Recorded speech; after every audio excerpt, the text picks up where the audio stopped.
Boa noite a todos vocês. Muito obrigado pela presença e participação de todos. Deixe-me falar um pouquinho a respeito da estrutura do evento antes de entrar na minha palestra. O evento é sobre as raízes históricas da nossa fé.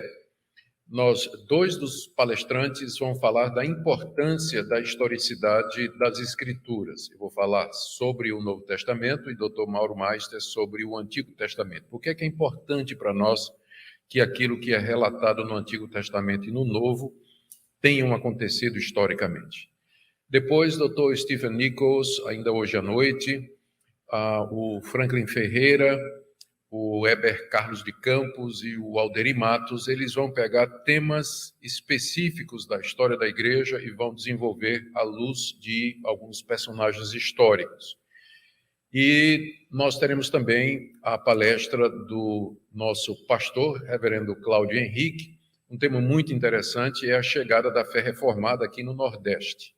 Então, a gente vai começar lá das Escrituras, vai passar pelo período da Reforma, e pós-reforma até chegar aqui no Nordeste. Então, essa é a estrutura do nosso evento.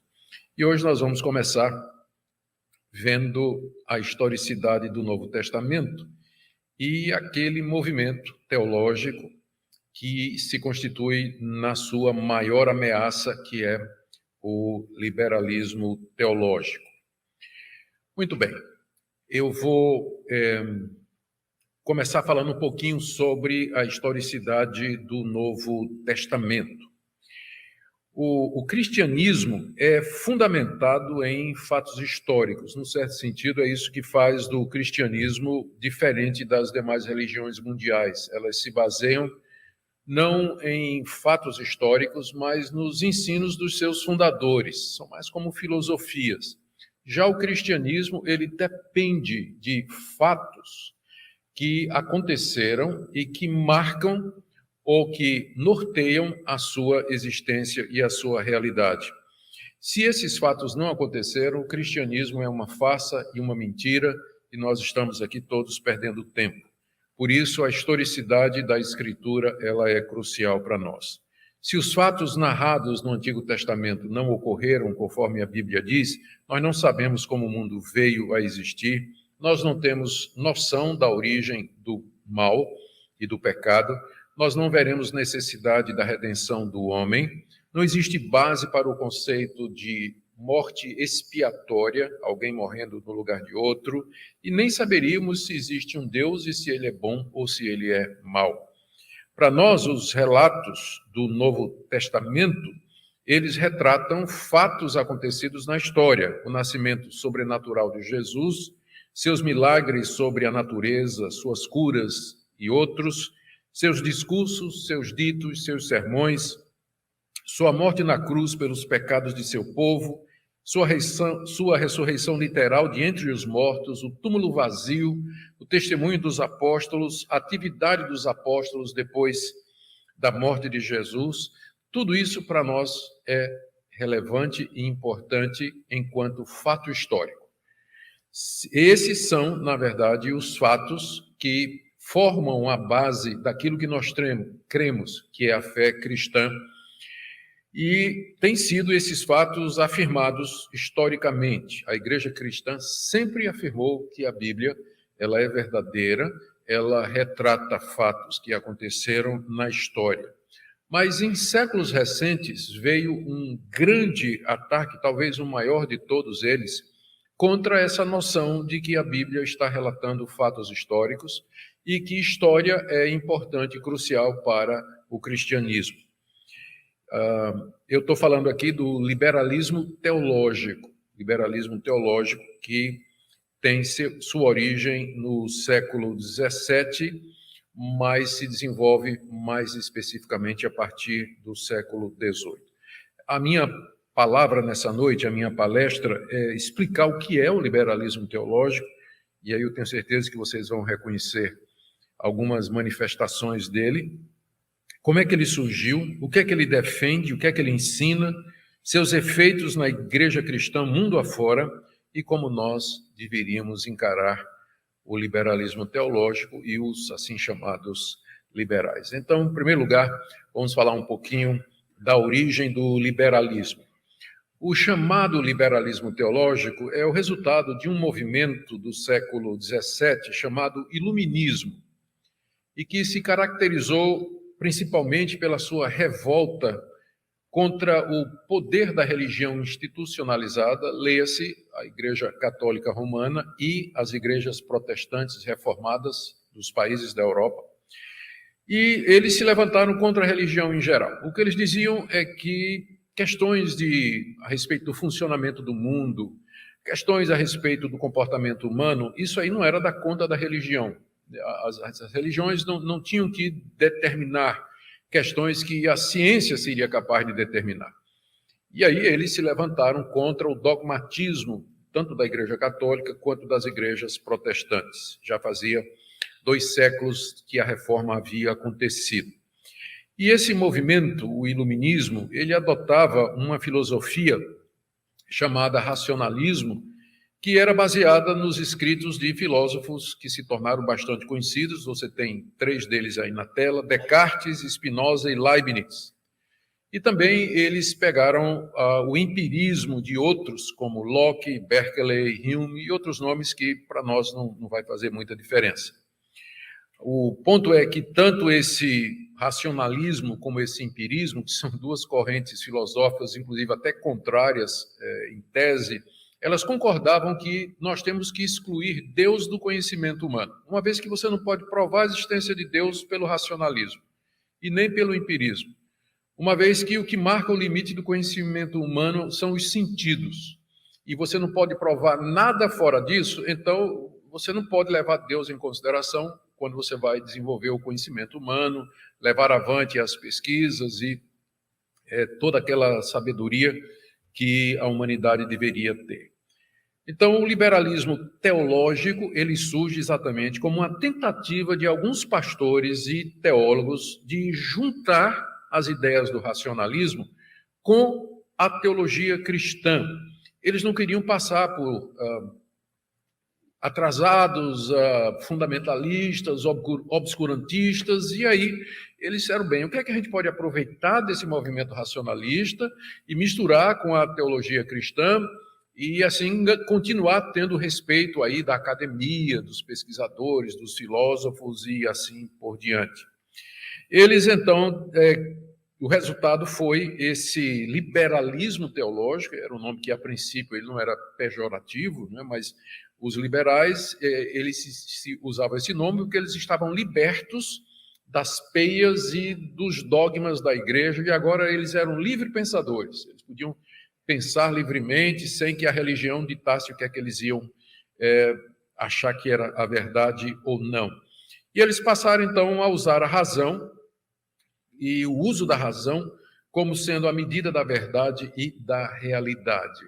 Os cristãos verdadeiros não negariam a importância da razão, apenas diriam que a razão humana, por causa da queda, ela não é capaz de aferir toda a verdade e descobrir toda a verdade a respeito do universo. Nós precisamos de uma revelação da parte de Deus.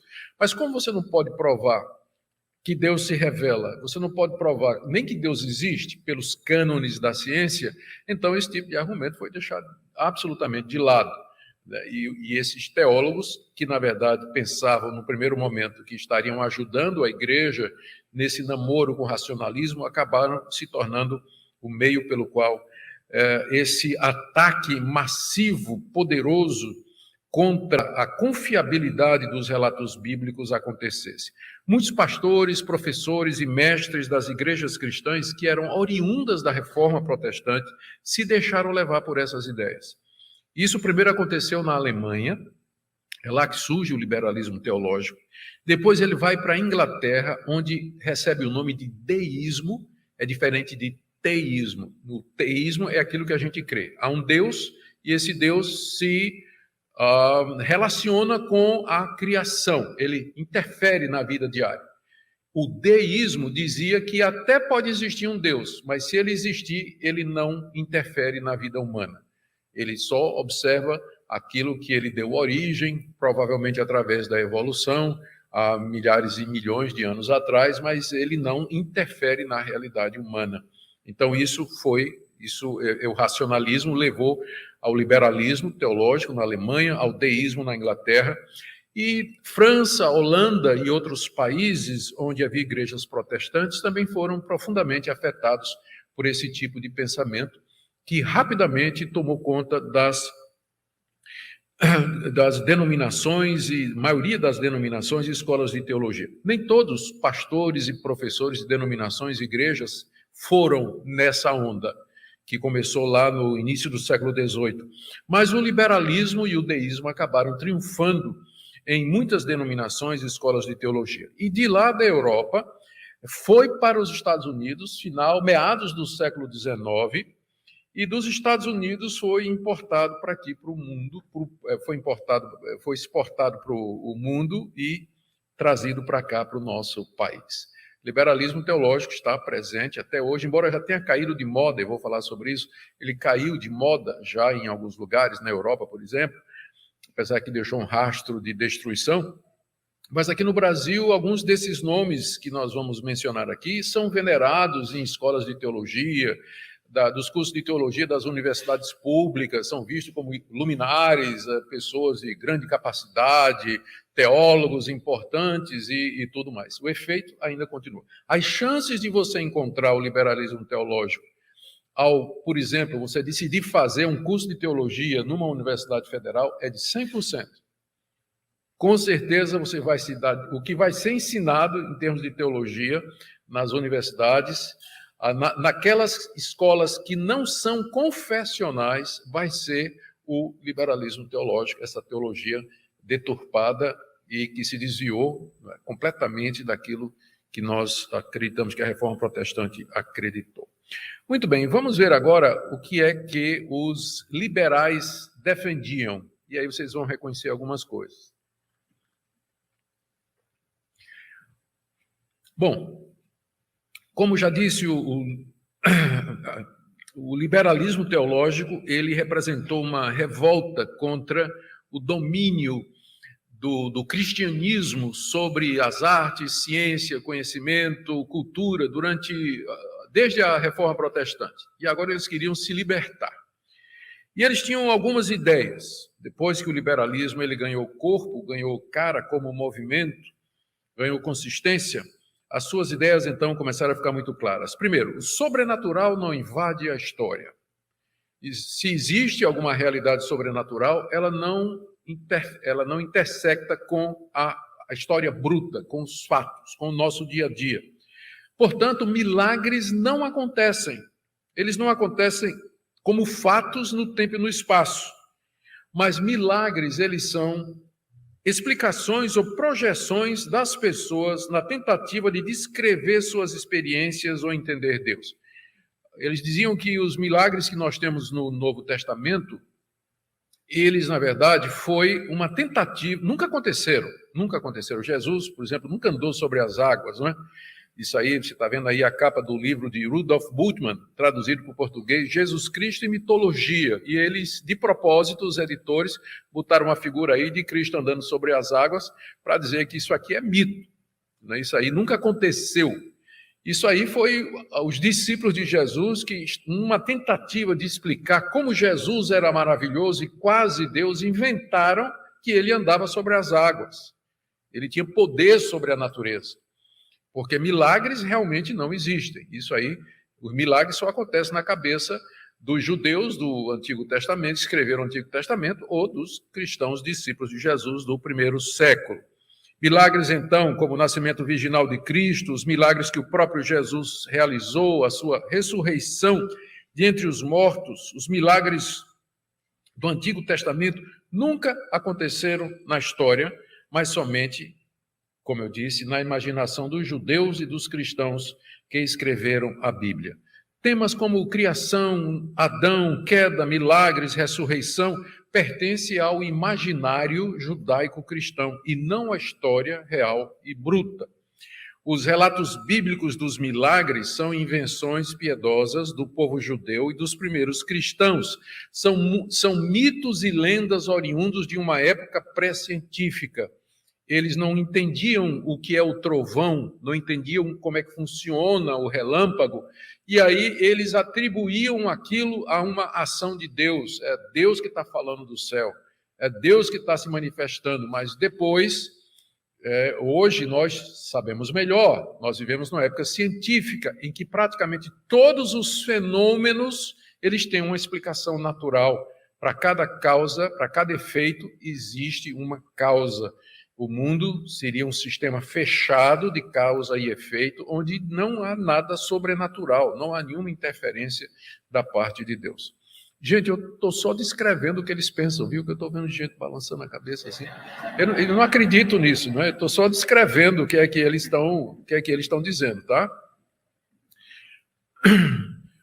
E aí, portanto, a Escritura, tanto do Antigo Testamento como do Novo, ela contém erros, contradições, invenções, lendas, mitos, fatos não confiáveis, lado a lado com palavras que talvez vieram da parte de Deus. E que, portanto, a tarefa dos teólogos, tarefa dos pastores, é peneirar o texto bíblico para ver o que é mito, o que é lenda e o que é realmente verdadeiro e aquilo que pertence a Deus. Então, é o cânon dentro do cânon. Seria a palavra de Deus dentro da Escritura, porque não são a mesma coisa no pensamento liberal. Eles também, com isso, né, uma vez que você desconstruiu completamente a historicidade das Escrituras e uma vez que o cristianismo, para as suas doutrinas, depende da história de que esses fatos tinham acontecido, o que resta ao cristianismo é apenas o sentimento e a emoção. E aí, os liberais, a partir da influência de um alemão chamado Frederico Schleiermacher, eles disseram que a essência da religião é o sentimento religioso, é a sensação da dependência de Deus. E uma vez que em todas as religiões existe isso, o senso de que existe um Deus e o gosto pelo infinito, significa que todas as religiões são boas e todas elas são iguais. Uma vez que o que faz o cristianismo diferente das outras religiões são os fatos históricos, como, por exemplo, a exclusividade de Jesus, e uma vez que você nega isso, você reduz o cristianismo a uma religião como as outras, onde o que tem em comum é exatamente o senso do divino. E aqui, meu próximo ponto é o desenvolvimento dos liberais de um método de interpretação que alcançasse aquele objetivo deles. Partindo aí da ideia do Jacob Solomon Semler, esse estudioso aí, alemão, ele foi o primeiro a fazer a distinção entre palavra de Deus e Escritura. Palavra de Deus é a revelação, é quando Deus se manifesta às pessoas. Exemplo, Deus falou, se manifestou em sonhos, visões e revelações ao profeta Isaías. Isso é palavra de Deus, a revelação. Mas Isaías, quando escreveu, ele era humano e ele cometeu muitos erros e contradições. Isso é Escritura. Então, a Escritura é falível, ela está cheia de erros, ela contém mitos, contém lendas, contém invenções. Ela é o testemunho humano errôneo ou falível à revelação que Deus faz de si mesmo. Então, pelo menos o Solomon, ele ainda acreditava na possibilidade de que Deus se revelava, né? Porque nós estamos aqui, final do século XVIII, né? O liberalismo vai ganhar força mais no século XIX. Então, ele ainda achava que Deus havia um Deus, esse Deus se revelava, mas o testemunho humano, a revelação, é cheio de erros. Então, a Bíblia é um livro cheio de erros e no meio você pode encontrar a verdade de Deus. Então, a tarefa do teólogo é fazer essa separação entre palavra de Deus e Escritura. E eles desenvolveram um método chamado método histórico crítico, com o propósito de fazer essa separação por meio do que eles chamaram de exegese científica.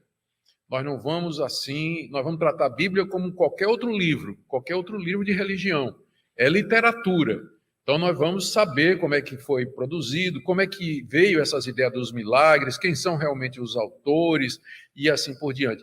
Então eles já partiram do pressuposto de que a Bíblia não é inspirada por Deus, que os milagres que ela relata não são verdadeiros, e com isso eles queriam alcançar esse objetivo de extrair o que seria a essência do ensino bíblico. E, no fundo, ao final, o resultado é um outro tipo de religião que dificilmente se poderia chamar cristianismo.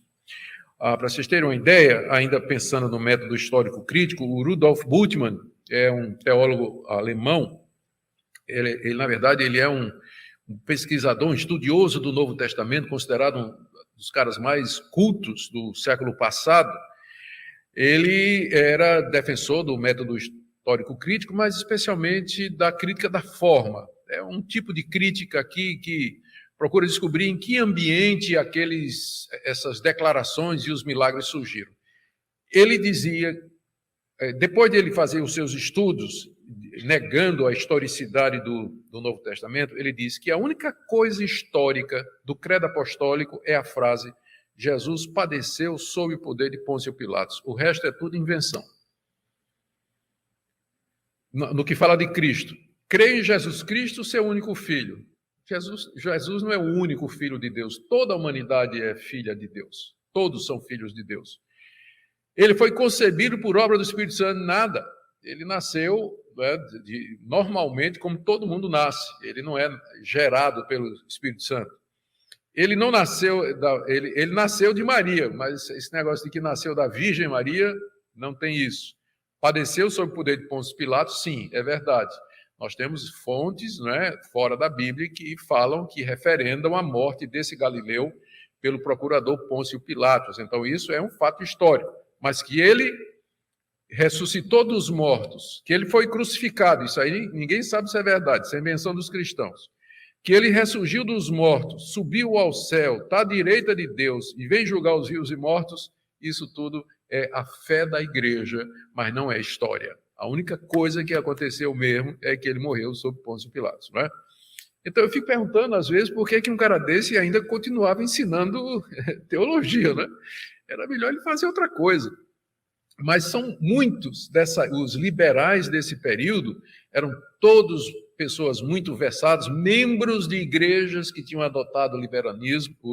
Se não me engano, Bultmann, ele era diácono da igreja luterana, e eles mantinham esse vínculo com as suas igrejas, mas destruíam completamente a confiabilidade das pessoas no relato bíblico, particularmente do Novo Testamento. Então, está aí o Rudolf Bultmann. O liberalismo teológico, depois de um tempo, ele começou a se gastar como movimento, porque ele não produziu resultados. O que é que ele fez foi tirar a Bíblia da igreja e não colocou nada no lugar. A igreja perdeu a confiança na Bíblia, mas e o que é que vinha no lugar então? Então restava o misticismo, o sentimentalismo, um cristianismo moralista, um cristianismo que não tinha redenção, que não tinha perdão de pecados, que não tinha um Deus que intervém na existência humana. Então, não produziu resultados. E, como tal, ele verificou-se, então, como sendo improdutivo para a igreja cristã. Mas aí, houve vários fatores que aconteceram, mas o mais importante para a gente entender por que o liberalismo, como movimento histórico teológico na Europa, ele foi superado, é exatamente o trabalho desse pastor suíço chamado Karl Barth. E você vê aqui que ele já é do século XIX, século XX. Barth se tornou famoso por um comentário em Romanos que ele escreveu, e onde ele, então, questiona o método histórico crítico. Ele questiona o liberalismo teológico. Agora, o ponto de Barth, de Karl Barth, era o seguinte: a única revelação divina, estritamente falando, é a revelação de Deus em Jesus Cristo. Deus se revela em Jesus Cristo. A revelação que ele fez aos profetas e a juízes e apóstolos e tudo, a gente não pode falar sobre isso. Mas a revelação de Deus é na pessoa de Jesus. Deus se revelou em Jesus Cristo. A Bíblia, ela é falível, ela é apenas um testemunho humano da revelação, mas ela se torna a palavra de Deus quando o Espírito Santo a usa para iluminar corações e mentes. É aqui que está o apelo da neo-ortodoxia, que é o nome do movimento que começa com Karl Barth. Ele foi contra os liberais porque os liberais tiraram a Bíblia da igreja. Os liberais disseram que a Bíblia estava cheia de erros, nada do que ela dizia era confiável historicamente. Aí o Barth disse assim, não, mas peraí, isso aí é verdade, a Bíblia está cheia de erros, mas isso não quer dizer que Deus não nos fale através desse livro errado, desse livro cheio de erros, porque a Bíblia não é a palavra de Deus, mas ela se torna a palavra de Deus quando Deus fala com a gente, mesmo através desse livro cheio de erros e contradições humanas. Então, é por isso que é chamado, esse movimento que começou com Barth, ele é chamado de neo-ortodoxia, porque é uma espécie de ortodoxia nova. Ele não rejeitou a crítica bíblica, ele não rejeitou os que os liberais disseram, mas eles disseram que o grande milagre, a coisa maravilhosa, é que Deus nos fala através dos relatos equivocados. Porque o que importa não é o Jesus da história, mas o que importa é o Cristo da fé. Não importa se Jesus fez esses milagres, o que importa é que os discípulos creram nisso. Os discípulos escreveram isso. Então, é isso que importa para nós. E quando você busca Deus através desse livro, mesmo que ele tenha todos esses erros, e Deus fala com você, então a Bíblia se torna a palavra de Deus. Na ortodoxia, nós dizemos que a Bíblia é a palavra de Deus. Quer você creia nela, quer você não creia, quer Deus fale com você através dela ou não, o status da Bíblia como palavra de Deus independe da situação humana, da condição humana. Mas agora Barth, ele traz a condição humana para próximo da Escritura, dizendo que ela se torna a palavra de Deus à medida que Deus fala conosco. E que, afora isso, é um livro, como os liberais diziam, de fato, cheio de erros. Alguns acham que a neo-ortodoxia se tornou mais perigosa do que o liberalismo teológico, e, de fato, uma vez que ela tem um apelo de ainda nós podemos usar a Bíblia, você vai encontrar muitos neo-ortodoxos hoje em dia. Pessoas, por exemplo, que ficam insistindo que Jesus é a chave hermenêutica, tudo foca em Jesus. Então, isso, na verdade, é a neo-ortodoxia, né? Antiga. O ponto é Jesus, o resto da Bíblia ela tem erros e ela não fala, não tem nada conosco, ou não diz nada que seja realmente de Deus. Então, isso é devido ao pensamento do Karl Barth. Muito bem. Agora, eu disse que o liberalismo, vamos mais à frente aqui, eu disse que o liberalismo ele já cessou como movimento. E, de fato, ele cessou mesmo. Mas ele deixou consequências com as quais nós temos que viver até o dia de hoje. E eu quero falar sobre 4 delas rapidamente. Primeiro, ecumenismo, já toquei nisso. Depois, feminismo. Depois, a teologia inclusiva, teologia gay. E o esvaziamento das igrejas na Europa, nos Estados Unidos e aqui no Brasil também. Vamos começar falando sobre ecumenismo, que a gente vai chamar aqui de macroecumenismo. Existe um bom ecumenismo que promove a comunhão de todas as denominações evangélicas. Comunhão entre batistas, presbiterianos, metodistas, pentecostais, nada contra, maravilha. Queria que a Igreja de Cristo fosse mais unida. Mas quando a gente fala de macroecumenismo, é o ecumenismo entre as religiões, as grandes religiões, budismo, hinduísmo, o espiritismo, o catolicismo, o protestantismo. Então, todas as religiões são iguais e nós deveríamos estar todos juntos, é o que o ecumenismo diz. A teologia liberal acabou sendo a promotora desse movimento. Isso é, que existe uma unidade essencial das diferentes religiões. Para os liberais, religião, como já disse, era simplesmente o sentimento e o gosto pelo infinito e consistia primariamente nas emoções. O cristianismo não era exceção e a experiência humana marca o limite daquilo que a gente pode especular a respeito da realidade. O essencial do sentimento religioso, inclusive da fé cristã, é o senso de dependência de Deus. Se os relatos bíblicos acerca de Jesus como Filho de Deus, sua morte pelos nossos pecados e sua ressurreição são mitos e lendas, o cristianismo perde seu caráter histórico, doutrinário e fica reduzido somente à experiência. Então, vocês podem entender também, vou fazer só uma pausa aqui, porque é que os reformados eles têm um pé atrás quando a experiência ela começa a tomar o lugar da doutrina. Não é que os reformados são contra a experiência. O problema é que a gente é gato escaldado. O liberalismo, ele disse que o cerne da religião é a experiência, é o encontro com Deus. E Karl Barth, que veio na onda, veio depois, ele não negou isso. Ele não negou isso aí. Então, quando surgem movimentos com uma ênfase muito forte na experiência, como sendo necessária para validar a nossa fé e tudo mais, a gente já tem um pezinho atrás, porque a gente conhece as raízes históricas da fé. A gente tem noção da história, e a gente já viu esse filme antes.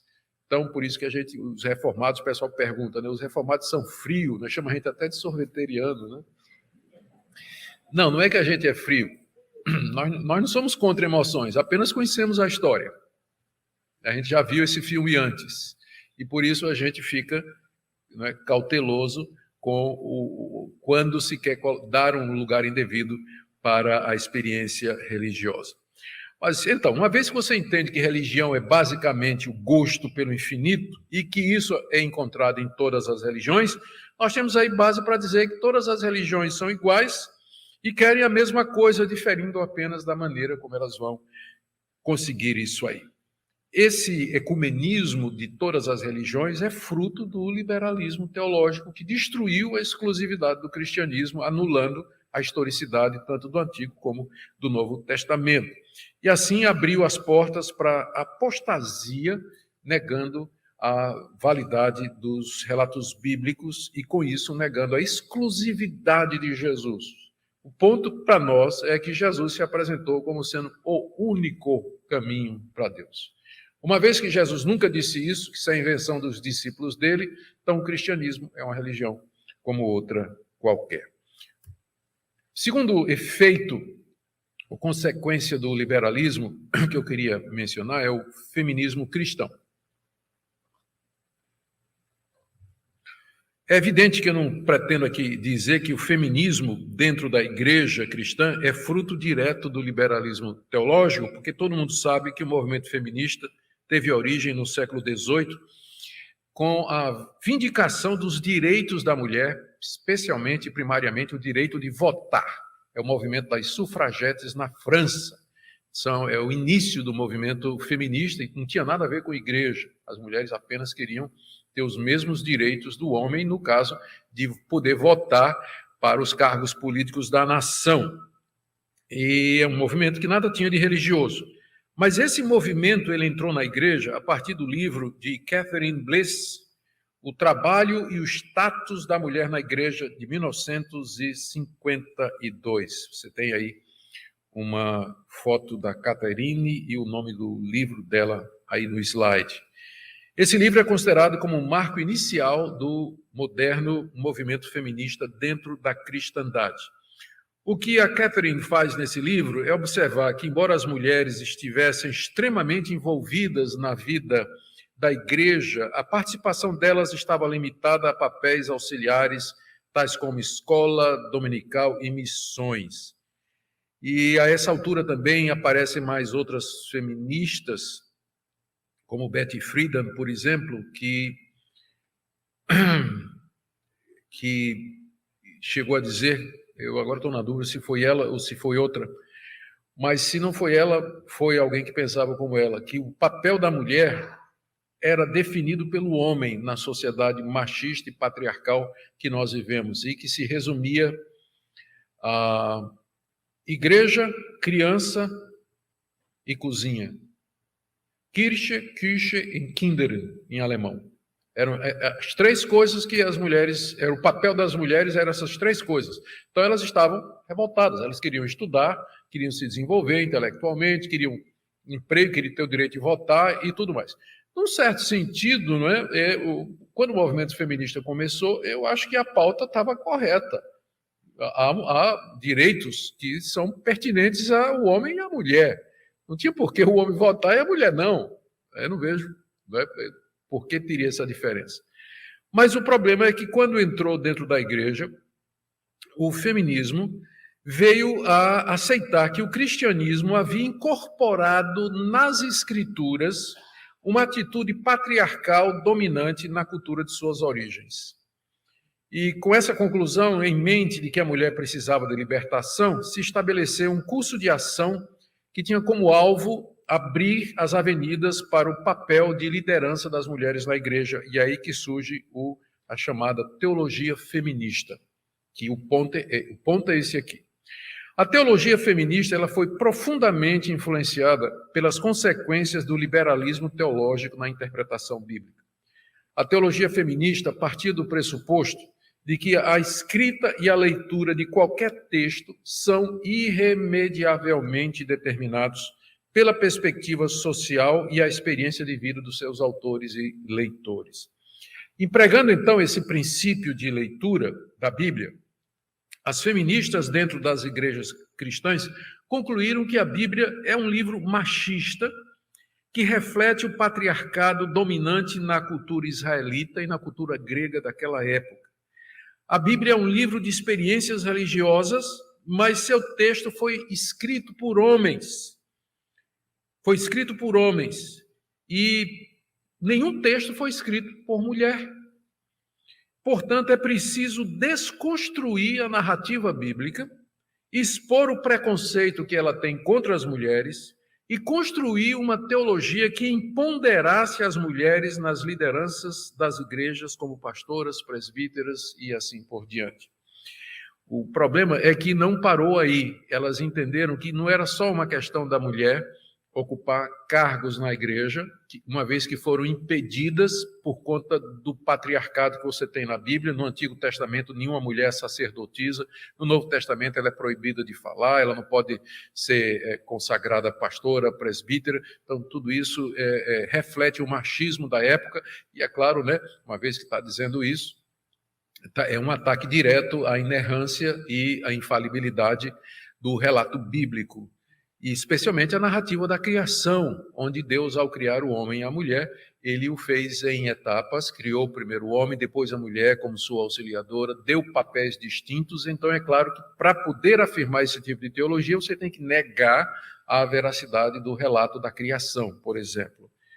E essa nova teologia, então, trazia uma nova visão sobre Deus, sobre a Bíblia, sobre o culto e sobre o mundo.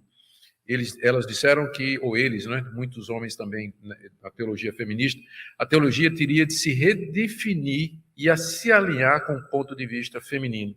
E o liberalismo teológico havia dado a ferramenta perfeita para isso, que é o método histórico crítico, que é exatamente aquele método que desconstrói a veracidade do relato bíblico e expõe e procura expor motivos secretos ou que estavam por detrás, no caso, a tentativa de dominar as mulheres. Aqui na tela, só para dar um exemplo próximo de nós, uma feminista muito conhecida, Elizabeth Stanton, que foi uma das primeiras feministas americanas, numa data comemorativa, não me lembro agora se foi o nascimento dela, o aniversário dela ou a obra principal dela, o Frei Beto escreveu um artigo, eu creio que foi algum jornal desse grande aí, A Bíblia pela Ótica Feminista. Aí ele procura descrever a história de Elizabeth, né, que é essa conhecida feminista americana. Adulta, Elizabeth descobriu que também a Bíblia era usada contra as mulheres. A Bíblia é usada contra as mulheres. Ela descobriu, né, descoberta fantástica, que a Bíblia era usada contra as mulheres. Pastores e padres deduziam da palavra de Deus que a mulher fora responsável pela introdução do pecado no mundo. Na minha Bíblia sempre é Adão, mas tudo bem. E que por vontade divina devia ser submissa a seu marido. Isso aí é verdade. Agora tem que explicar o que é que a Bíblia quer dizer por submissão. Embora inspirada por Deus, aí vem aquilo que eu falei, né? Palavra de Deus, escritura. Embora inspirada por Deus, a Bíblia foi escrita por homens dentro de uma cultura patriarcal, ou seja, não reflete a realidade dos fatos. É um livro que está enviesado pela época em que foi escrito. Elizabeth, então, convocou um grupo de mulheres familiarizadas com o hebraico e o grego e capacitadas em teologia e ciências afim. O resultado foi a publicação da Bíblia das Mulheres dentro de uma hermenêutica feminista. Num desdobramento mais radical nisso aí, o movimento feminista é promotor da chamada linguagem inclusiva. Ela, na publicação dessa Bíblia, acho que tem uma Bíblia que vem depois dessa aqui, agora eu podia até trazer mais informações, mas Jesus é chamado a criança de Deus, não pode ser o filho, porque é machismo. Jesus é a criança de Deus. Né? Deus não é chamado de Deus Pai, mas Sofia, que as feministas radicais dizem que foi a primeira deusa dos judeus, e os homens vieram e transformaram em Jeová, que é um Deus masculino e guerreiro. E por aí vai, né? E por aí vai. Então, a teologia feminista radical, ela se vale dos pressupostos do liberalismo teológico. E por último, meu tempo aí já está adiante, a questão homossexual. Na década de 70, movimentos radicais em prol do lesbianismo passaram a identificar sua missão com o movimento feminista em geral e o movimento feminista cristão em particular, mas não o movimento cristão feminista todo, a gente não pode ser injusto, mas uma ala mais radical do movimento feminista dentro das igrejas entendeu que o lesbianismo fazia parte. A questão é muito simples, a crítica é que a mulher é definida pelo homem, isso está errado, mas então qual é a solução? Não, a mulher tem que definir a mulher, e então está aberta a porta aí ideologicamente.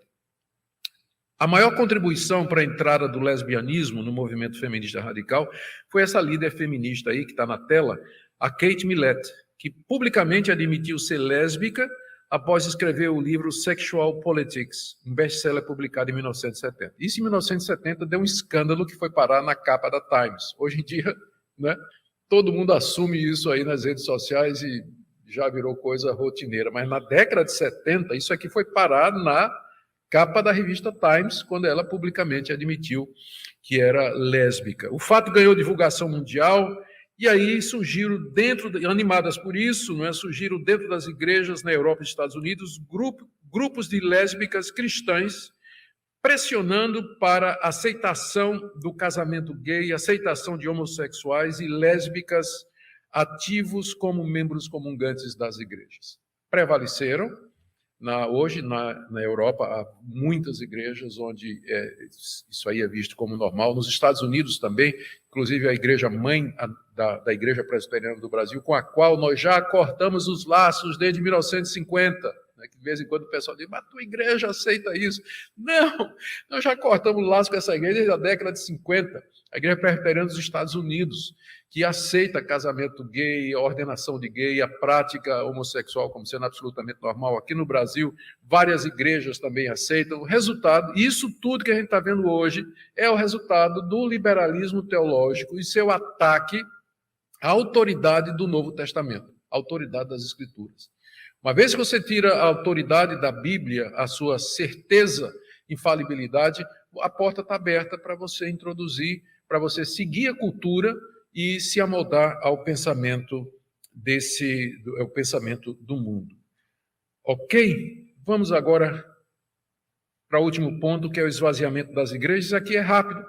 O liberalismo teológico, junto com a secularização, o materialismo e o formalismo, esvaziou as igrejas na Europa. Aquelas igrejas oriundas da Reforma Protestante. A igreja luterana, a igreja presbiteriana, a igreja na Escócia, as igrejas reformadas na Holanda, elas todas sentiram o impacto do liberalismo teológico numa época em que a Europa estava se secularizando, o materialismo estava entrando e o formalismo na igreja. O resultado é que as igrejas foram minguando. Centenas de igrejas que um dia comportavam multidões há cerca de 50 anos atrás, 60 anos atrás, hoje estão fechadas, foram vendidas para ser boate, para ser shopping ou coisa desse gênero. Eu creio que um dos fatores, sem dúvida, é o liberalismo teológico. Mesma coisa está acontecendo nos Estados Unidos, que já foi a maior nação cristã do mundo, mas que a cada ano vê um esvaziamento constante das suas igrejas, especialmente pelo impacto do liberalismo teológico na cristandade americana. E isso chegou aqui no Brasil. Ainda há uma resistência, o evangelicalismo brasileiro, apesar de todos os seus problemas, a gente tem bronca aí com e gente que tem práticas erradas, mas o evangelicalismo brasileiro, na sua maioria, ainda aceita a Bíblia como palavra de Deus e que ela é verdadeira. Isso tem funcionado, por enquanto, como uma barreira ao avanço maior do liberalismo teológico. Mas, como eu já disse, já tem denominações que já se renderam. Tem denominações cujos seminários só tem pastor e pregador e mestre liberal dando aula. E a coisa vem avançando, vem avançando. E que Deus nos livre e tenha misericórdia disso aí. Como é que nós devemos encarar o liberalismo teológico? O liberalismo teológico, ele não é cristianismo. Isso a frase famosa de J. Gresham Machen, um professor de Novo Testamento do início do século XX, que escreveu um livro que está em português, Cristianismo e Liberalismo. Ele mais ou menos diz aí, a referência está aí na tela, ele diz que essa religião, liberalismo, não redentora moderna, é chamada de liberalismo. E ele diz que não é cristianismo, e não é mesmo, e não é. O ponto dos liberais é que eles querem se passar por cristãos, não são. Liberalismo teológico não é cristianismo. E, por último, uma postura contra a apostasia do liberalismo. O que é que nós temos que reafirmar? Temos que reafirmar a inerrância da Escritura, a plena divindade de Jesus Cristo, a realidade de todos os milagres da Bíblia, a ressurreição física de Cristo dentre os mortos, que a salvação é somente mediante a fé em Jesus Cristo como único Senhor e Salvador, que as pessoas podem ser perdoadas e salvas pelo sacrifício de Cristo e a existência de verdade absoluta. Enquanto nós mantivermos essas verdades em nós, na nossa igreja, crermos nisso e proclamarmos isso, nós estaremos a salvo dessa ameaça. Mas na hora que a gente começar a comprometer qualquer um desses pontos aqui, então o que aconteceu na Europa e nos Estados Unidos vai acontecer aqui no Brasil também. Aqui eu termino com a citação de Judas, capítulo 3. Amados, quando empregava toda diligência em escrever-vos acerca da nossa comum salvação, foi que me senti obrigado a corresponder-me convosco, exortando-vos a batalhardes diligentemente pela fé que uma vez por todas foi entregue aos santos. Nós precisamos estar alertas, precisamos estar preparados. Essa, inclusive, é uma das razões pelas quais a gente promove eventos assim. Que Deus abençoe sua igreja brasileira, que Ele nos dê ainda muito tempo de um cristianismo que crê na sua palavra e que Ele nos livre dessa apostasia que é o liberalismo teológico. Amém?